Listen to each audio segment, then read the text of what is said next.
Chuck, did you want me to start it? No, I'm good. I'll Okay. roll in just a second. I'll You give it want a to count five. down, Chuck? No, I'll give a 5 second pause so Will can cut it. All right, guys. Thanks again for joining us this evening for our weekly show, show number 36. Again, a brief reminder that Better Savannah is Savannah and Chatham County area's leading independent expenditure political action committee focused on progressive policy outcomes here at the state and local level. We've got a lot of really cool events coming up in the future, and hopefully as more of us are getting vaccinated, we'll be able to do some live events shortly. But joining us tonight are the organizing members of Pops for Politics, a newer organization focused on organizing around progressive politics here in Savannah. Kind of from left to right is Lindsay Gruvenstein. Did I say that correctly, Lindsay? Is it Grovenstein? It's Grovenstein. Okay, it's Lindsay Grovenstein, one of the organizing members. Below her is Rachael Flora, who many of our audience will know from her days at Connect and as a founding editor of The Savannian. Go to www.thesavannian.com and hit subscribe to support independent journalism here in Savannah. And also joining us is Owen Cooper, a local comedian and also an organizing member of Pops for Politics. Thanks so much for joining us today, guys. Carrie, go ahead. Just excited to talk with Pops for Politics. We've got a whole group of millennials here who are really excited also about Zoomers coming on the stage of the political process. But today we want to talk about what is the origin story for Pops for Politics and how did the millennial group of millennials on this panel get involved in the American political process. So let's talk first about how that evolution occurred. So, Lindsay, Owen, Rachael, dive in. Well, hello everyone. I guess I'll do kind of the origin story real quick because Pops for Politics, it's very organic. The people who started it, we didn't even start it. We just kept it going, you know? So originally Pops for Politics came around, about a year ago now. And literally my friend Halima Chwam, if you're watching that out there, Halima Chwam started this with a group of her friends and they just wanted to get information. It's always been about educating the community. And so they got out around the election to give people information about their elected officials because a lot of people don't know who they're voting for, you know, especially the local one and who's running for everything. And they gave out popsicles when they did this. So that's why they started calling it Pops for Politics. But also we want to keep politics popping, right? So they kind of started doing that and we started meeting weekly, a group of us. It was around summer of last year, which we know this whole year has been tumultuous. It's been a crazy year. And over 2020 in the summer, we started getting together, researching about public safety. And that's kind of when I started getting involved a lot more. And it's all been about us just trying to figure it out because we're all rookies. We don't know the first thing about politics, but we want to learn. So,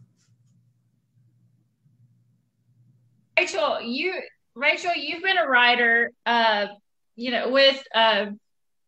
with the Savannian and also with Connect. So what is this evolution like for you coming out of that space and also coming out of the space of hospitality? Like, so how is that space coming into this emerging group? Well, I will say that through my work I started at Connect when I was, I think, 20, 21. So I was really young. I was very new to Savannah and I didn't know a lot about how the political scene worked here. I was also very just not involved with it.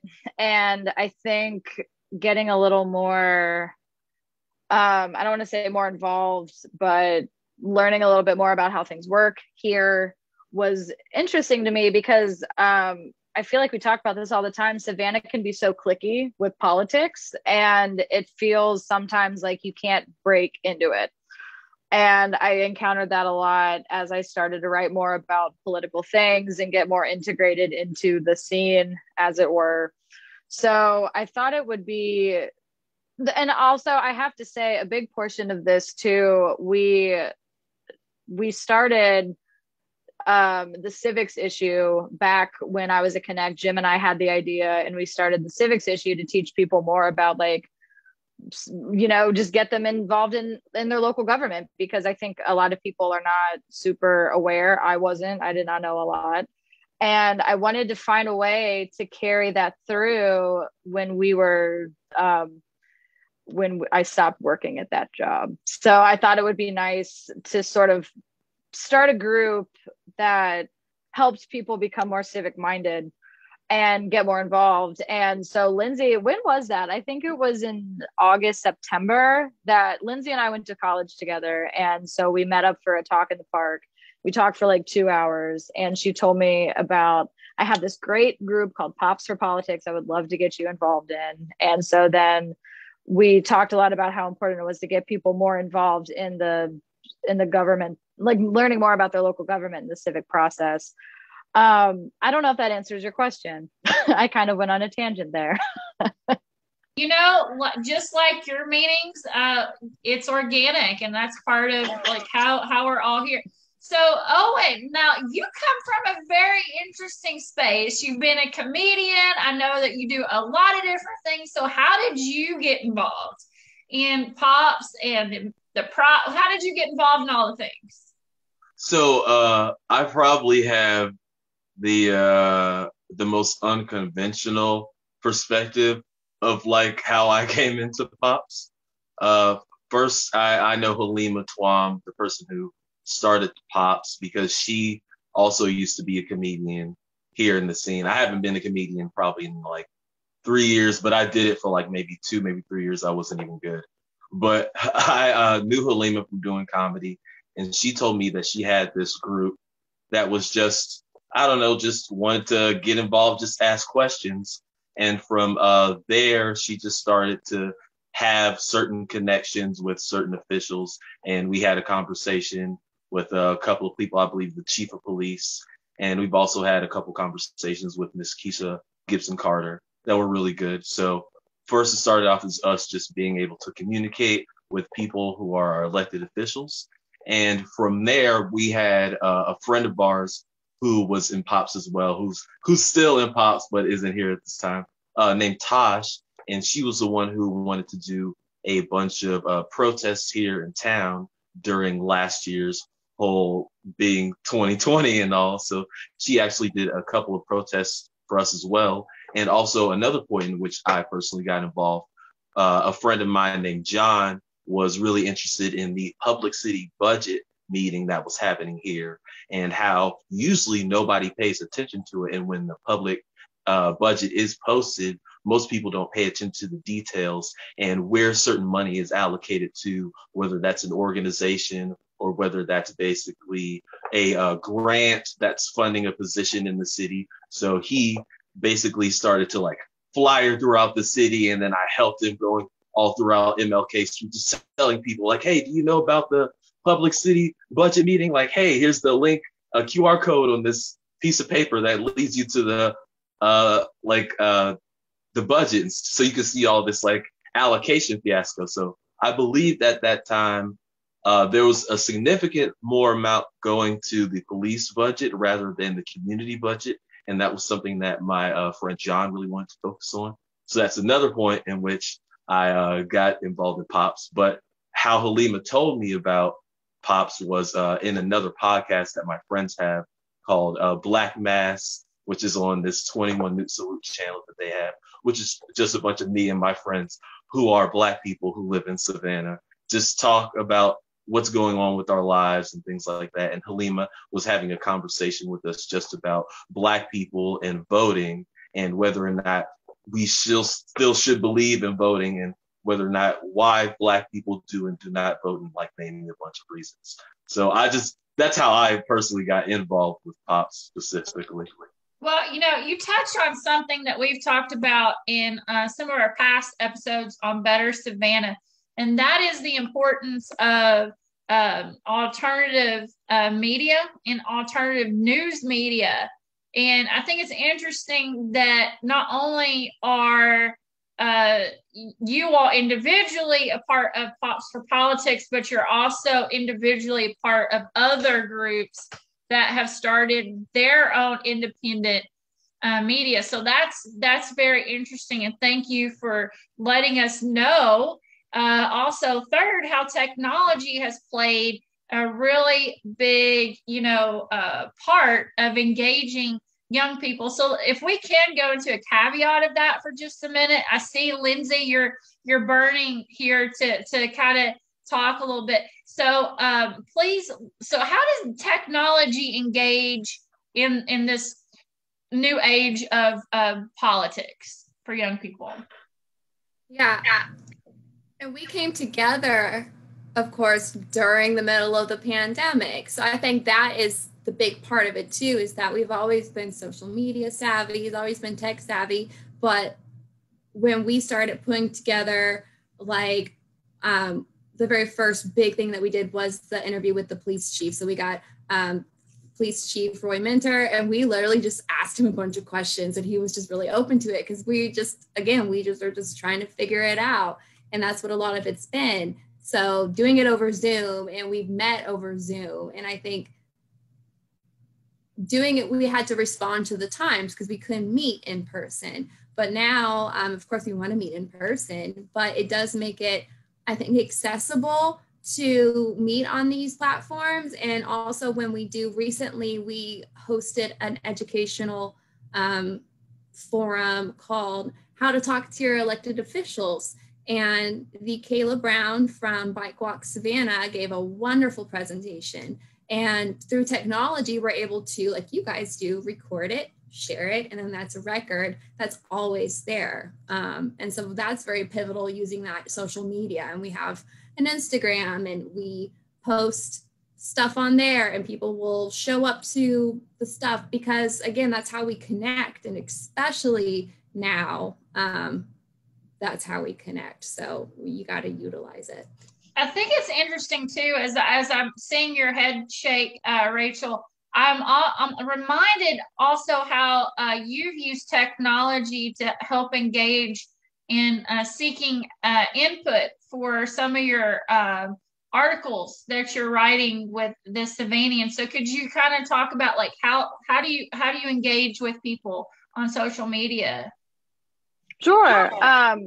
I love that social media is a tool that we can use. I wrestle with Facebook because it can be really frustrating sometimes, but I think it's really important. I've always been very mindful of the fact that there are lots of stories that don't necessarily get told there, and I think that work really carries over to Pops as well. A lot of people simply, I mean, one of the first things you do when you're a journalist is, like, the spokespeople to talk to. You learn who speaks on behalf of the school system, the bus system, the hospital system. You learn who those people are, and you do your interviews through them. But the more you do that, the more you realize that those people, I mean, they do a great job, but their experience and the things they say is not necessarily indicative of how people feel. And I think it's really important to really talk to every person, even the people who don't think that they have anything interesting to say. I have a lot of people who have said, you don't want to talk to me, I don't have anything to say. And I'm like, you do though. Everyone has something to say, and everyone has something to contribute. And something that Lindsay and Owen and I have all talked about, both together and separately, is the importance of talking to every person about their experience, whether they're important or not, because everyone has something important to say. One of the things that Owen and I are passionate about is service industry. We both come from that. I worked in restaurants for many years. I just got out. Not because I'm getting unemployment. I want to make it clear. I got out because the conditions are terrible. But it's important for me to talk to the people that I work with. And they might not be the people that you see interviewed in the paper. They might not be the people whose stories you hear, but their stories matter a lot. So I think that carries over to Pops as well, because we want everyone to feel part of the civic process, because everybody is part of the civic process. It's not just for the people who know how to play the game. It's not just for the people who are more well-known. It's for everybody. So in social media, I feel like I have so many friends across that, between Twitter, Facebook, and Instagram. I have so many friends from so many different walks of life who are able to share those experiences with me, which I think we should never take for granted. I'm gonna ask a question, and Owen, if you want to start us off, so the mission and the challenges and expectations for Pops for Politics, navigating the political arena. There's micro and there's macro. So what are some of those missions navigating this political arena? Is there one for the organization? I would say something me, Rachael, and Lindsay always talking about is forming community and using community to navigate throughout politics. Is there echo on me? No, that was me. I muted myself.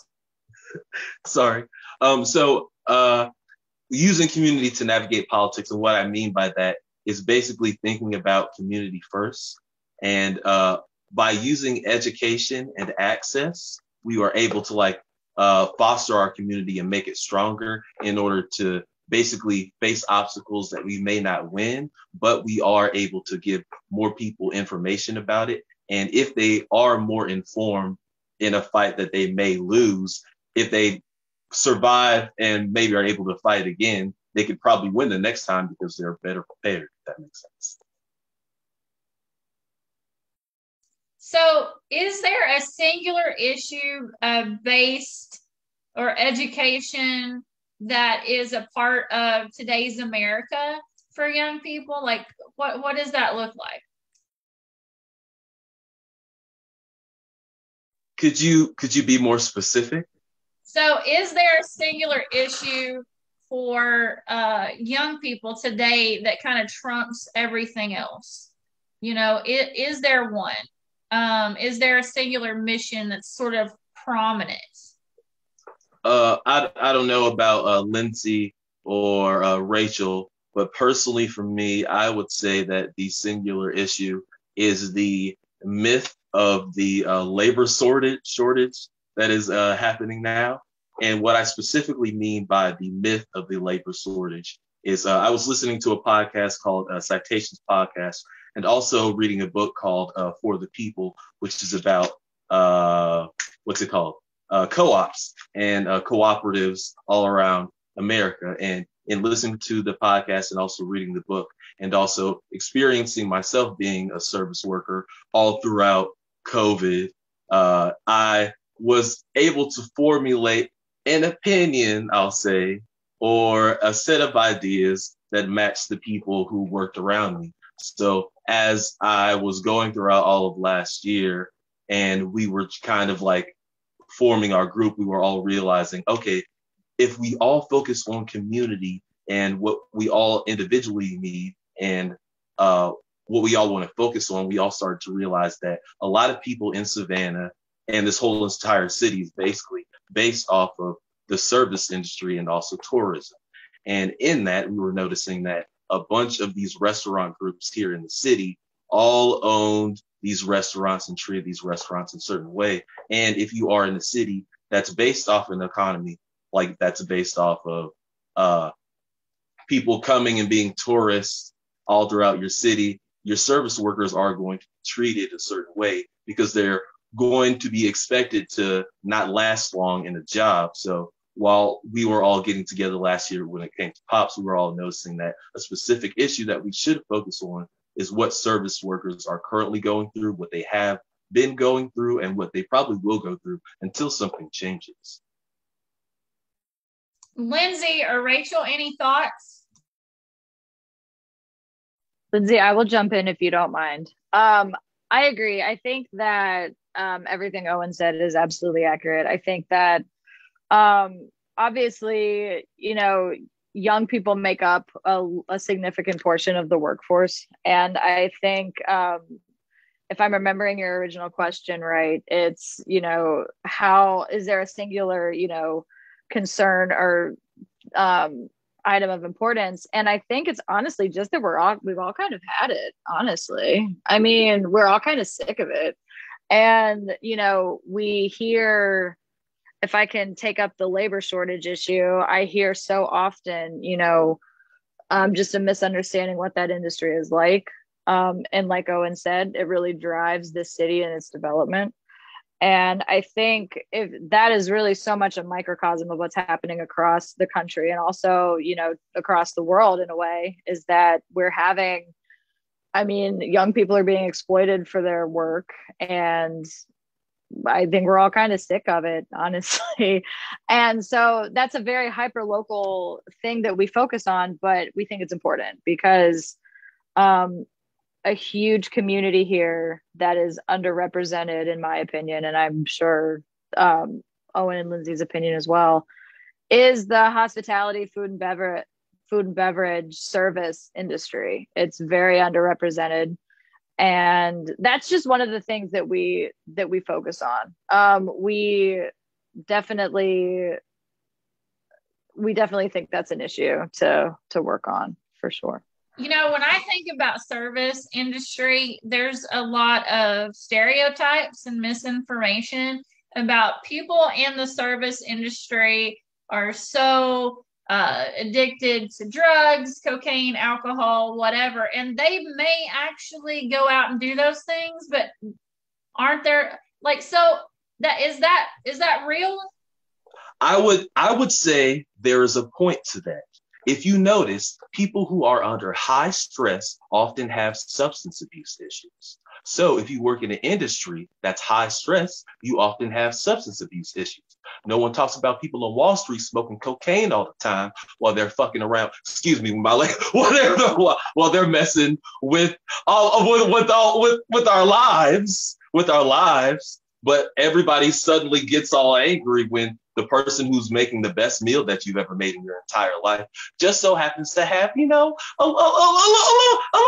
something. What do you make a steak? I'll say that.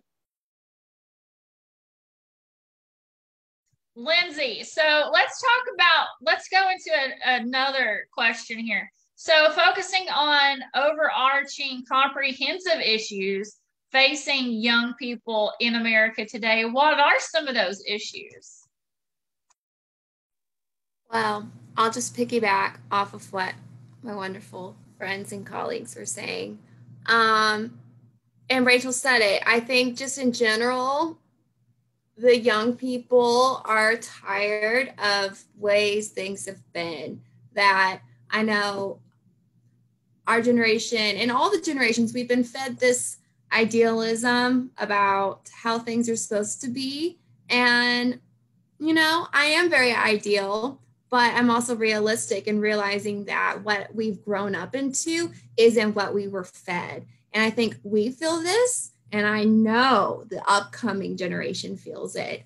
I had the pleasure with working through the Deep Center with kids, and I just, they give me so much hope because they're tired of it too. And that's what POPs really is about, is us navigating these systems. It shouldn't be so hard for us to figure out how to talk to our elected officials, how to make our voice matter, there's just so much to navigate. And so we're just trying to shine some light, but I do feel like an overarching issue is just we're tired of it. So, and all of it interrelates. So the service industry not getting what they need, the substance use disorders that come across from that, correlates with mental health, correlates with environment, with the environment around us, with the stress, affordable housing. Like there's just all of it will compound on top of one another with unsafe environments. And so we talk a lot about public safety and like, how can we, defund the police? What it really means is how can we use our resources better? How can we reimagine public safety? I speak with police officers in my day job sometimes, and they do so much. They do everything. They shouldn't have, talk about high stress jobs. I mean, they're working very high stress jobs and they're expected to do everything on top of like, saving our lives. They're expected to deal with like all these minor issues on top of that. We're not being crazy by wanting to reimagine. And I think that's really what the overarching is, that we want to re-envision what the future looks like, and it's possible, So I've heard that your group also state that Generation Z is even more on fire, and they're tired of the bullshit. They don't want to be silent. They want to live their truth. What is that about? And everybody just jump in where you want to here. I will jump in first. Oh, did I cut you off, Owen? I'm sorry. Go ahead. I think, my sister is Gen Z. She's 20. And I hear so often, I mean, she got really involved with politics this past year. And that's something that happened way before I did. Like I said, I was not involved. I think I voted for the first time in 20. I don't remember voting in 2012, but I think 2016 was the first time I voted. And that was, I was 23 then, I think. Yes, I can't do math. But I think it's happening so much sooner for people her age, because social media is a huge point of this, Carrie, actually, because so often she sees like Instagram, they have all these infographics about, so you want to talk about defunding the police, what's going on in India, all these things that sort of makes it more accessible for them to understand. And I think not that didn't happen with our generation, but maybe I was just not aware. But I think that especially with people her age, I mean, she posts, she and her little friends she has, that sounds mean, her friends that she has will that wasn't nice. They will post, political stuff. And I'm like, wow, you're like very young to be doing this. And I think it's just because they have been part of that arena. So much of their lives have been politicized. I remember when Sandy Hook happened, she was in 5th grade. That's been something she's grown up with for years. She was born a month after 9/11. That's just a world that she doesn't understand, anything before that. She's never, all her life, she has known TSA and I did not. I think it's just sort of this point of, I know we all like to complain about kids on their phones all the time, but I think it's really, kids on their phones all the time. I mean, there are lots of political things on TikTok and Instagram and all the things that they consume.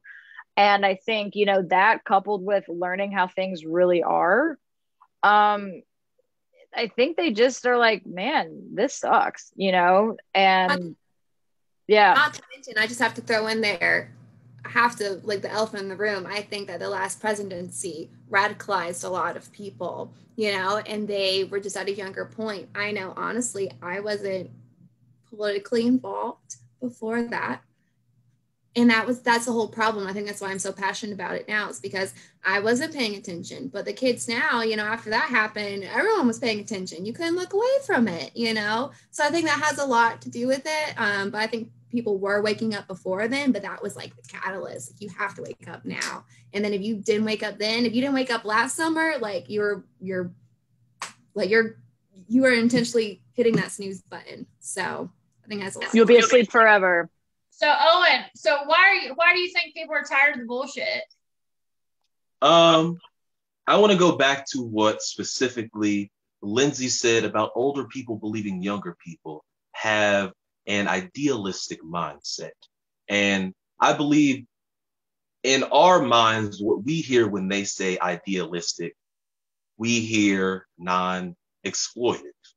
So I equate idealistic with non-exploitive because younger people often work in the service industry and in factories a lot more. I know I'm in the industry. I work with E&Ts. I work with ex-soldiers. I work with people. It's like a pirate ship, basically. Anywhere I work, I've worked with everybody. And I noticed that younger people who enter the industry are often a part of a marginalized group because they are forced into that situation because of their economic situation at home.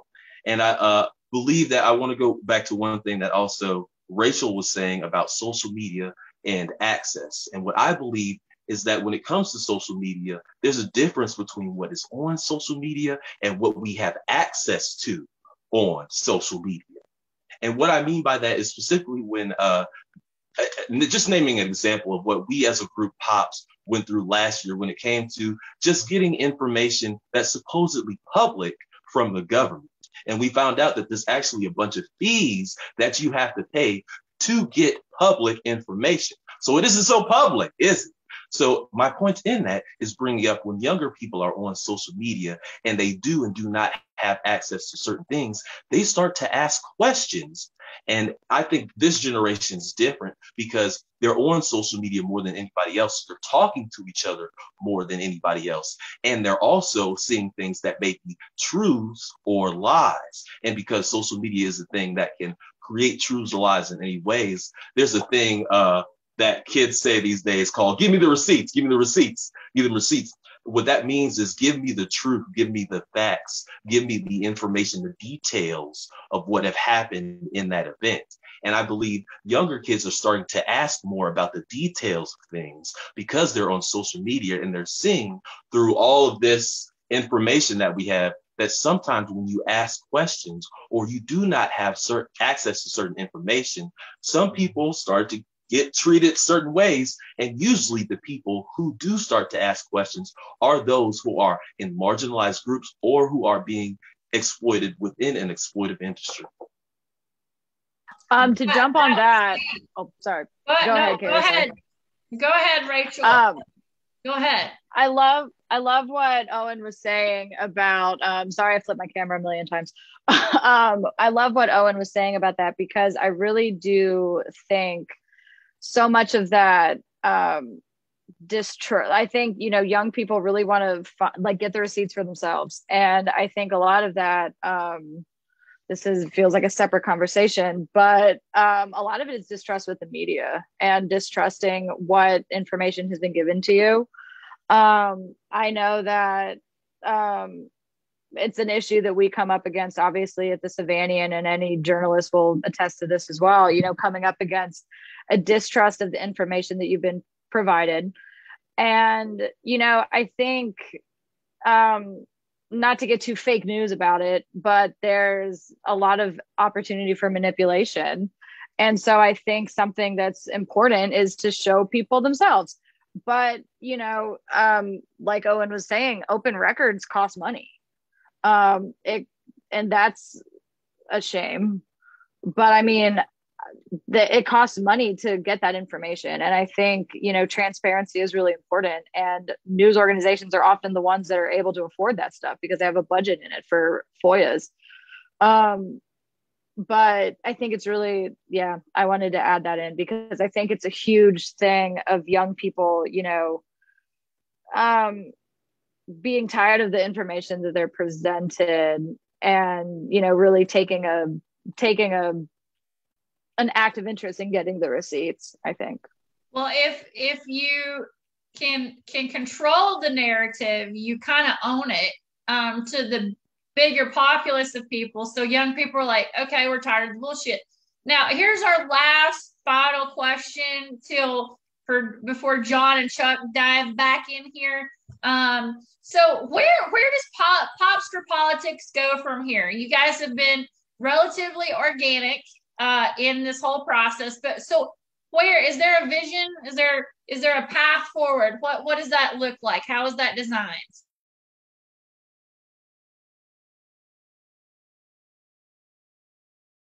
Lindsay, you go for it. I want you to talk.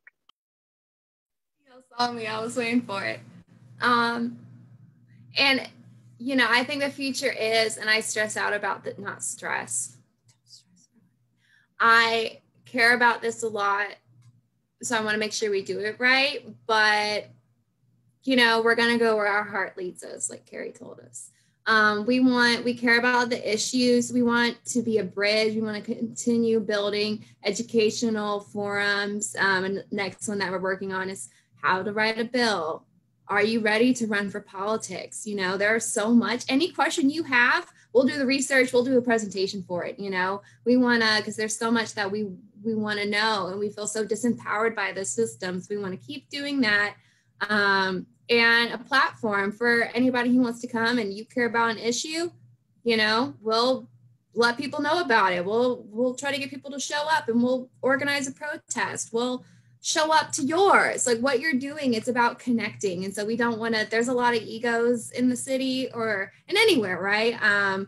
We just don't want to be another group that you have to keep up with. We really want to connect all of it. So I think that's where we're going.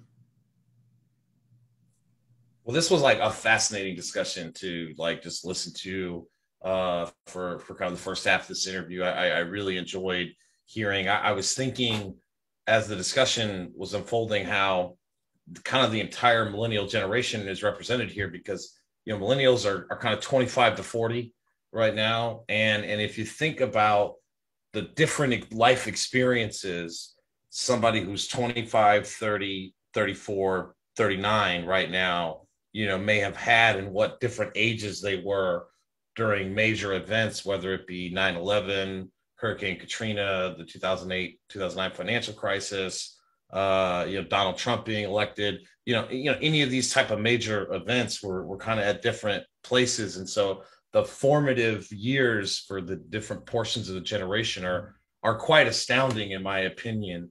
And so, in addition to this entire millennial kind of gamut, we've of course got our kind of our Bernie Boomer Sanders, John McMaster's over here. I want to ask you guys kind of how you got to follow Better Savannah and connected with us. This project has kind of taken a few turns, so to speak, from where we originally started, especially with COVID. Obviously, I don't think we would be doing what we're doing now would it not have been for COVID, actually. You think that's fair, John, before I let them respond? You're on mute. Sorry, Boomer. Yeah, absolutely. I think we were headed in this direction, Chuck, but the COVID thing just jump-started it, right under the furnace, and off we went. I'll answer your question, and I kind of alluded to it. I mean, I've stalked you guys on Facebook, really. I think because a part of Pops is that we don't know, I'm new to the scene. I'm from Savannah, though. But like I said, I was not paying attention to politics, and then I'm trying to figure it out. And it's a small town, but there's a lot going on. And a lot of people don't want to. I think I added John a while ago because I saw someone had posted something, and they did a protest a while ago on River Street about new hotels. And I was like, that's awesome. I want to follow this dude. And so I just liked what he kept posting. And then from there, I just, John, you keep at it. You let people know what you're feeling, and it's not always a popular opinion. And so I really appreciate that. So yeah, I think from there, it was just through trying to connect to like-minded people. Yeah. Let me share the secret sauce formula just for a minute as an insider. First of all, in a catalyst situation, you have one compound that you mix with another. Chuck and I are policy wonks, right? We spend way too much time thinking about policy and its implications. That's one part. The second part is, in this town, by and large, you really have to be completely independent with your employment and your finances and you have to be able to not lose anything because of intimidation or, the back channel, don't do business with that person. He's against tourism. There was a point when Michael Trainer, the publisher of the paper that's gone, thankfully, called me up because I wouldn't recommend to a client buying ads in Savannah magazine, and that got back to him. So he called me up and said, "This is Mike Trainer. What the hell are you doing?" And so I had to explain to him that I could not, in good conscience, recommend to my clients spending their advertising budget in his product when there were other alternatives that didn't carry the political onerous nature of the Savannah Morning News. And so he said, "Well, tell me all your clients. I'm going to make a list." So I at the time, I think I had 7 or 8 clients. I named them all out, and he sent his goons, his ace salespeople, out to every one of my clients to try to get them to not use me as an advertising agency or a media rep. And he failed at every juncture. And some of them said, "There's the door. We like the guy. He does great work, and we trust him." So long-winded, I apologize, but you got to have these two things. You got to have a burning passion. You guys obviously have that, like Chuck and I do for process and politics and policy. And then you've got to be in a position where what you do for a living is yours, and they can't take it away. So I think the independent also increasingly the last 5 or 10 years has, increasingly meaning independent from political parties, and political cliques. I think, talking about origin stories, Carrie and I go back to young Democrats, in the 2000s, and, I definitely tried my best to work within the party apparatus with very limited success. It's the Titanic trying to turn around a 40,000 ton ship. It's not going to happen real quick. I want to connect some of our core issues to what you guys were discussing, because John and I were at the event at Forsyth Park last weekend on Sunday. Okay. And so I was speaking briefly with a politician. I won't say who, but there were a lot of political speeches made at this rally, and there were a lot of great points being made. And I turned to this politician and I said, "Oh man, all this sounds really great." I said, "What I'm hearing is we need 2.1 million in salaries. We're going to lose 780,000 in revenue from losing cash bail. Which 5 departments in the county is this going to come out of?" And the person, of course, laughed and said, "I don't have time for you today, Chuck." And so, I just bring that up because a lot of what we're pushing are what I call like the fulcrum points, the lever points, the real issues. And I think the broader philosophy is that we got to get out of this win-win philosophy. Like, we're going to have something else on the show, for Thursday here, when this broadcasts about this, but like, if you want ice cream and I've got ice cream and you pay me and I give you ice cream, that's a isolated win-win. Solving affordable housing cannot be a win-win for developers and for the houseless and for the people who need, assistance to rent or buy. Right? Those two things cannot coexist. Right. And so when we're talking about impact fees, right, it's not just about the home developers. We're talking about 15 hotels that have been built in Savannah over the last 15 years or so.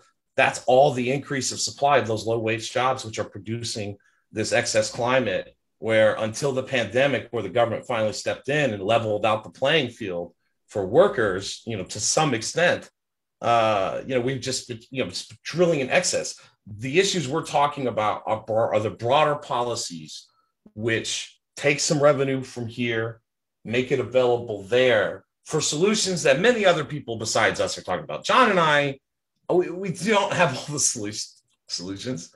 What we see are the biggest inefficiencies in government and broader geopolitical economy here of where the pressure points are. It's SCAD, it's the ports, it's CETA, it's the development industry, it's the tourism industry. I mean, those five together, you know, they're going to have to give up something in order for us to make progress on the issues I think all of us care about. So I want to just, you know, bring you guys back in to discuss kind of, you know, how you guys' experience and what you see in the streets here relates to some of these broader issues we're pushing.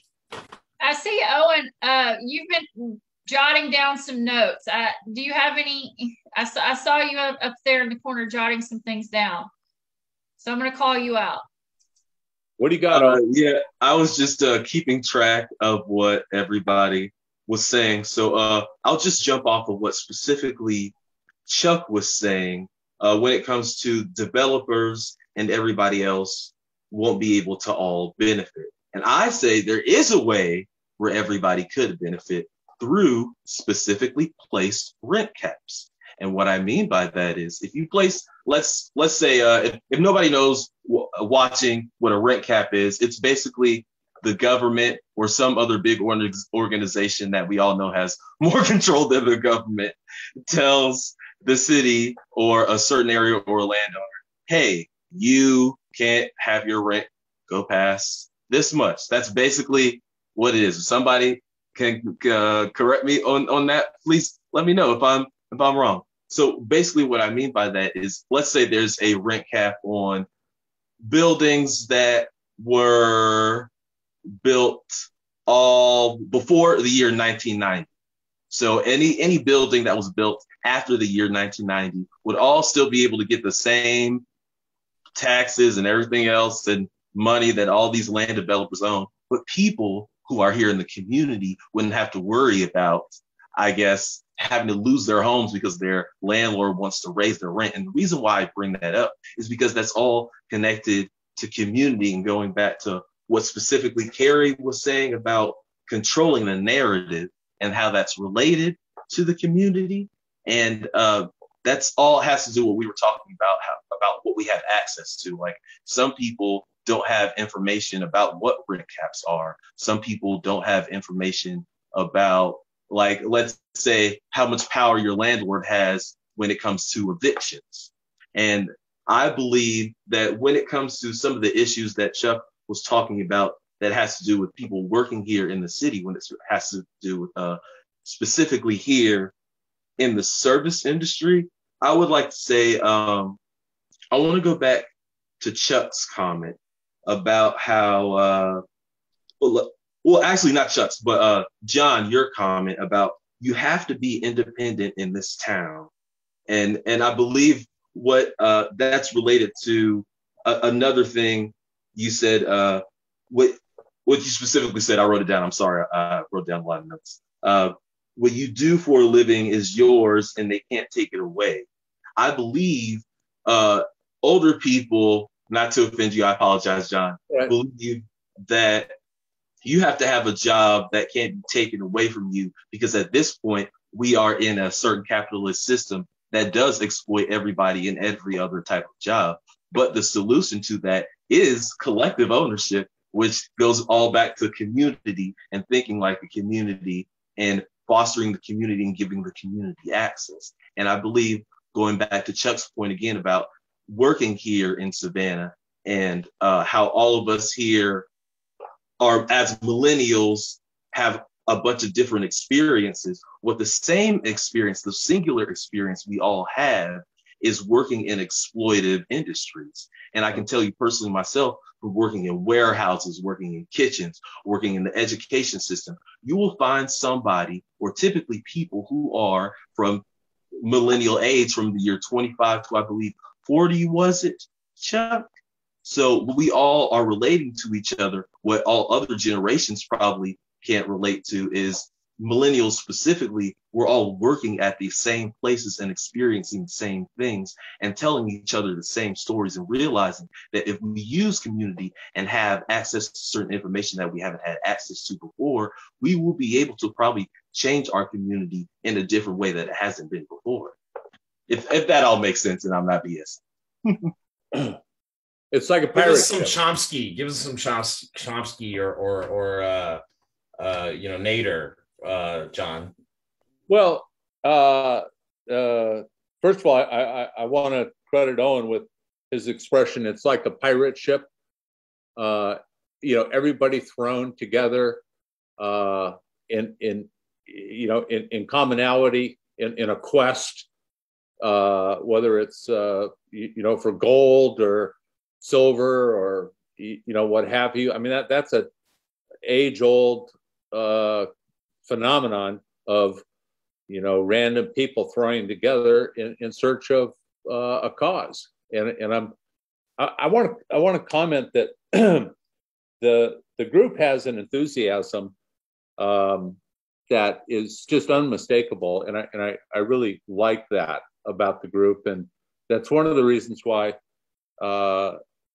Chuck and I said we've got to do whatever we can to sustain or support or advance people who are striking out and wanting to understand process and affect process and have better outcomes. So I won't give you Chomsky, but I will give you don't trust anyone over 30. It was not Abby Hoffman that said that, okay? Everyone thinks it was. It was actually Jack Weinberg. Well, and I think in a perfect world, I'm a big fan of progressive, leftist media. I understand exactly where you're coming from, Owen, but like kind of where we started this project is like there are a bunch of steps between now and there that we can do now, right? Like, I mean, rent control is a state issue, right? So, that's anybody running for state house, state senate, you got to be talking to them about that, because that's where the law is going to have to change to allow that. But beyond that, like, again, not having impact fees, having the current zoning ordinances we have, that's just incentivizing more single family residences and more, downtown development surrounding tourism and the SCAD economy, and so like, again, I'd love in a perfect world to get where you want to go. But I think my point is we've got to do what's available now between where we're going, to get there. That's Chuck's point is, Owen, impact fees are widely imposed all across the state in many cities and counties. It's not like rent control, which is we're not there yet. And that takes the paternalistic approval of Atlanta. To Chuck's point, impact fees have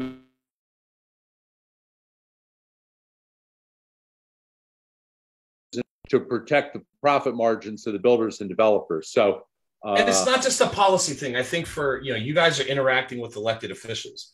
Why are elected officials standing up for a photo op with the leaders of Savannah College of Art and Design every other week, holding them up as this huge community partner, when in fact they are undermining all of the causes we are basically caring about, and again, I've met with many of them. I'm not saying that they are 100% bad. Nobody's saying that. No. Right?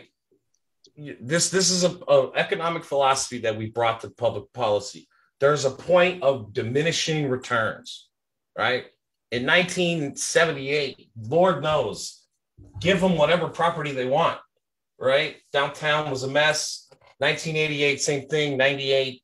Somewhere between 2005 and now, probably around 2010, 2012, we really hit that tipping point. And ever since then, what they're doing is basically a net negative for the social problems that we're talking about. And so when I hear leaders stand up and talk about all these social solutions without addressing these core fundamental economic facts of reality, I just find it to be a little hollow. I'm not saying I don't believe them. I feel like they want to get there. But then when they get to the table and realize, oh, I'm going to piss off a lot of people if I do what's right to get this done, that seems to be a problem. How are you guys communicating that with elected officials that you're talking to in your conversations? I did just want to say before we tackle that,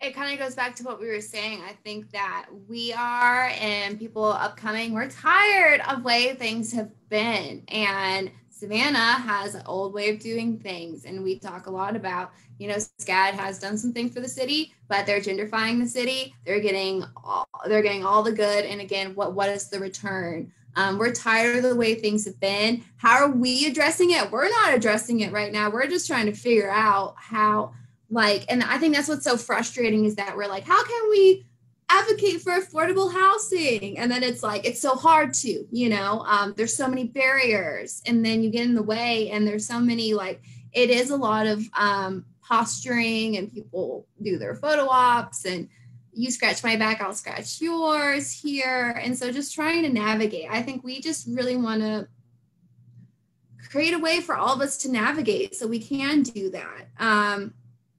So maybe you guys can be our guest at one point and educate us about all of because I know you have a list of all the things you guys are focusing on, and you could educate us, and then we could help advocate. So I think that's what it is we want to help educate, because there's just so much. There's so much. I didn't study this, if I could go back to college, I'd study public policy, but I don't feel like getting a master's degree in that. And I'm going to learn in the community instead. So. Well, we'd be thrilled to do that, and anything else that will further your growth and understanding and outcomes. It's all performance based. Let me flip that around for a minute and ask you guys. First of all, I think we had close to 1,700 people see the little meme on our page for this show, which was a rather strong interest level. So let me ask you this: if you could come back and have your own show, what would you do with the time? Any ideas? Rachael, you look like you're ready to. That was my thinking phase, but I feel like, what would we do with the time? That's a lot of people to get to see what we're doing. My knee-jerk reaction to that question is I would want to hear. I don't know. I don't know if this format of show fosters it, but I would love to hear what people find to be the biggest issue in this city. What are some things that they are concerned about? But I don't know if I guess people could comment on the live and say what they were interested in or what they thought were problems. But honestly, any time I would do would just be dedicated to like Lindsay said, sort of shining the light on things and talking about stuff. And yeah, somebody else can take this. Let me suggest something. It's just normal to think about that in a broad term, but maybe think about it in a very narrow term, like rent control or affordable housing or you know what? Affordable housing would be mine. I could talk for hours about affordable housing, and I would talk about that and try to give people the way to go, who they can talk to make a difference with that, because you were really lighting me up when you were talking about that earlier. So that would be mine for sure. Let me monopolize Rachael for just a second. Oh, okay. Rachael, do you agree that the current problems that we face with a huge shortfall of affordable housing, how long do you think it's going to take? Let me rephrase that. Don't you think that's going to take years to fix? I mean, I do. I agree. It's like poverty, okay? We have 28 or 30% poverty, but we've had it for the last 30 years, as long as I've lived in this city. And it's not going to be fixed this year or next year or even in a term on city council or the county commission. No. That doesn't mean that we shouldn't reimagine it, find solutions, and put them in place. What it means is the sooner we get to doing that, the better off the community is going to be. So we can't keep kicking the can down the road. And Right. I'll stop at this. The whole task force creation syndrome, I want to be hopeful, but I've been around long enough to know that these things usually just wind up on a bookshelf and collect dust. Well, they just recommend things. They just recommend, it's good recommendations, but the police, the CARES task force, they were like, oh, that was good, but we're doing most of that already. Like, that's what I read. And you know what?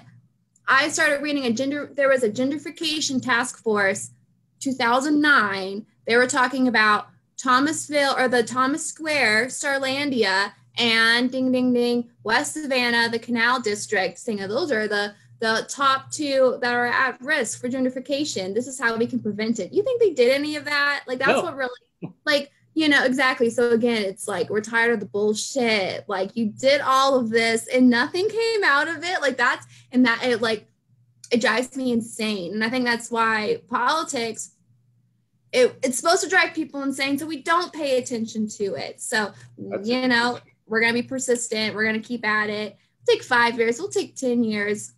But we can sustain it, because there's kids underneath us. There's people around us. But you know what? If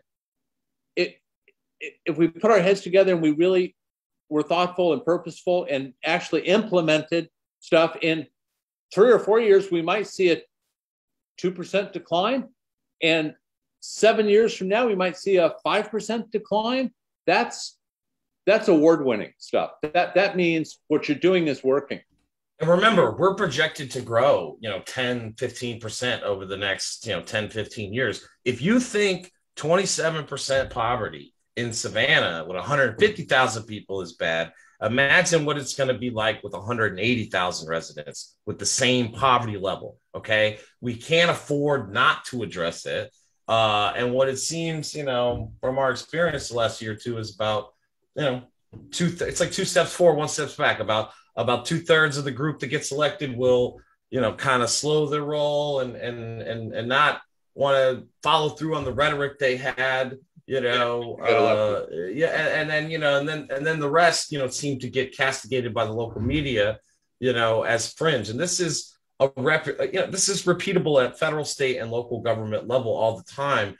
And while I would love to have a blue congressional district that we could all focus on, it's not really what we have here. What we have is a definitely democratic leaning city that should be producing, we should be pushing the limits and testing the theories of progressive policy in places like this, just like they are in Nashville and Asheville and Austin and Chattanooga. I mean, other cities that are, city centers like ours. They've broken through. Correct. They actually changed shit. The difference is no matter who's elected, Steve Green is still the chairman of whatever commission and task force. So Owen, if you had a show that you could have for Pops for Politics, what would be a show that you would do? Okay. I guess I'll round everything out we were talking about, and I'll go back to Chuck's a specific original point first, and saying what we have heard while having conversations with these local elected officials about how they navigate this space and about whether what they believe is actually what they say on stage. And the most interesting thing that I have personally heard from one local politician, I will not say who that is their specific quote was, "There's no political will." And I find that sentence and phrase very interesting, because if anybody has ever seen any story about any local politician being sent an email or a text or something about somebody saying, "Hey, I don't like this issue, please pay attention to it," all of them within the local media will say, oh, I'm being harassed. I'm being harassed. And when you look at it, it's like 6 people, like a soccer mom, a cook, like a person who works at a coffee shop, basically saying, hey, we don't like how this street is messing up our way to work and nobody fixes the roads. They call that harassment. And I would personally say, with your question, Carrie, and going back to who I would specifically talk to in a podcast if I would create it, I would specifically focus on service workers. And I say that because going back to Chuck's point again about how millennials are a wide and different range of people and how all of us have different experiences, and also within the service industry and also other exploitive industries like warehouses as well, we can all talk about different experiences because you personally, like I said before, you'll find ex-soldiers, current and past EMTs, people who used to work in the circus, like literally people who have made beer all their life, people who have like lost a bunch of things. And this is the only industry that they like have hope that they have, that they can make money in at this time. And when it comes to specifically focusing on service workers, I would say that would be the best point, because when it comes to Savannah and how Chuck was basically saying before, how what can we focus on now that we can actually get done? What can we do now? Let's not be quote unquote idealistic about things that some people do or do not believe. Because remember, Chuck is right. There are a lot of people out here saying what they believe, but when it comes to their actual politics about what they will actually do, what actions they will take, they don't do anything.